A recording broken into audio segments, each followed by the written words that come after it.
Welcome to this Maxim Integrated Technical Tutorial. Thanks for taking the time to be with us. Today's topic is Choose the right step-up, step-down voltage regulator for portable applications. In this tutorial, we'll compare two popular step-up, step-down architectures, the bypass boost and the buck boost, and we'll determine the best choice for voltage regulation for portable applications. Why is this an important topic? Well, the majority of today's handheld and cellular devices are powered by a single-cell lithium-ion battery. During the course of a day's usage, the battery can experience the full swing from fully charged to nearly depleted. The corresponding voltage swing from high to low presents a challenge to loads powered by the battery, especially when the load requires a stable input voltage that's right in the middle of the lithium-ion range of operation. How do we match a battery voltage that varies widely with a load that requires a specific input voltage? We'll discuss this in more detail and determine how best to meet this challenge. As mentioned, a popular power source for portable devices is a single lithium-ion cell with 4.2 volts at full charge and 2.8 volts at end of discharge. However, some functions within portable electronics, such as a DSP and a SIM card, require 2.8 volt and 3.3 volt inputs, which are normally provided by low noise, low dropout linear regulators, also known as LDOs. The LDO's inputs, shown as VCC in the diagram, must be at a slightly higher voltage than the highest LDO output, shown as 3.3 volts in our example. Thus, a typical VCC of 3.4 volts will land right in the middle of the lithium-ion battery's range of operation. Neither the buck converter step-down operation nor the boost converter step-up operation is sufficient to handle this requirement. We won't be reviewing buck or boost operation today, but to learn more about these two architectures, please refer to our DC to DC converter tutorial number 2031. What we need then is a regulator capable of operating from an input that can be higher or lower than the output, namely a step-up, step-down voltage regulator. One way to solve the problem is to use a bypass boost converter. That is, a boost converter with an extra pass transistor integrated between the power source, shown as VBAT, and our LDO input, VCC. In the figure, transistors are represented as switches for simplicity, but they should be thought of as MOSFET transistors complete with their built-in diodes. In this topology, the bypass transistor T3 performs what could be called a poor man's step-down operation by simply shorting the LDO input VCC to the lithium-ion battery VBAT. This way, when VBAT is higher than VCC, the regulation work is passed on to the LDO. In boost mode, the transistors T1 and T2 switch synchronously while T3 is off, implementing the classic boost converter function, regulating the output voltage VCC to its set value. The table reflects the powertrain operation in both modes. Let's take a look at the voltage output curve for bypass boost operation. The green dashed line shows the battery discharge profile over time from 4.2 volts to 2.8 volts. The purple dotted line shows the LDO's input profile using the bypass boost topology. As we discussed, this architecture can only regulate VBAT voltages lower than the set VCC, which in our case is 3.4 volts.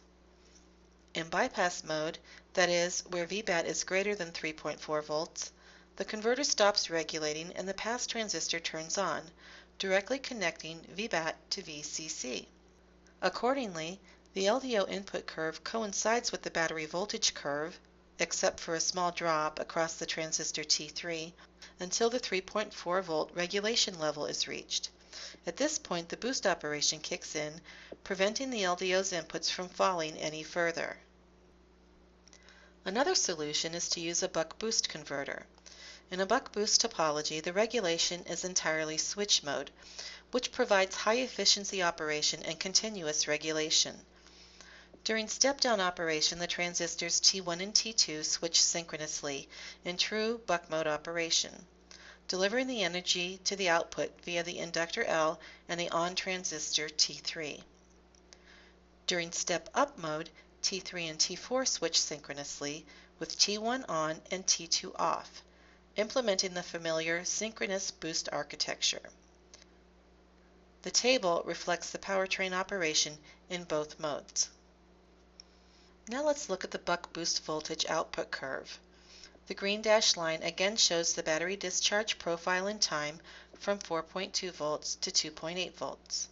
The solid dark blue line shows the LDO's input profile with the buck boost topology. In contrast to the bypass boost architecture, the buck boost converter never stops regulating its output. Let's compare the buck boost operation to the bypass boost operation. As in the previous diagrams, the green dashed line shows the battery discharge profile in time. The purple dotted line shows the LDO's input profile using the bypass boost topology. The solid dark blue line shows the LDO's input profile with the buck boost topology. The shaded triangle represents the power lost in linear regulation by the bypass boost operation. Here you can see that the buck boost topology has a clear advantage over the bypass boost configuration when it comes to power dissipation. A good example for a case study is MAX 77801, a high-efficiency buck boost converter designed specifically for mobile applications. In this case study, we'll compare the efficiency, from VBAT to Vout, of MAX 77801 to an IC that uses the bypass boost configuration. We'll assume each regulator feeds a single 3.3 volt LDO loaded with 500 milliamps. In this efficiency comparison, solid lines indicate efficiency and dotted lines show battery current consumption for each solution. As expected, the efficiency of the two architectures is similar as long as VBAT is below or near the 3.4 volt LDO output voltage. When VBAT is above this voltage, the efficiency of the buck boost over the rest of the battery range is above 90%, while that of the bypass boost is much lower, as low as 67% when the battery is fully charged. The superior performance of the buck boost IC is due to its ability to supply power to the LDO in switch mode across the entire range of operation. The comparison of the buck boost architecture to the bypass boost architecture shows that in principle the buck boost operates with superior efficiency. When we also make a practical comparison between the MAX 77801 buck boost solution versus the competing bypass boost IC, we can see that in operation there's an advantage of up to 25% efficiency for the maximum device. Thus, the buck boost IC is an ideal solution for power-stingy portable applications. To learn more about the MAX 77801, please visit our website at www.maximintegrated.com/max77801. If you're interested in learning more about DC to DC converters, please refer to AN2031 for an excellent tutorial. Thanks for joining us today.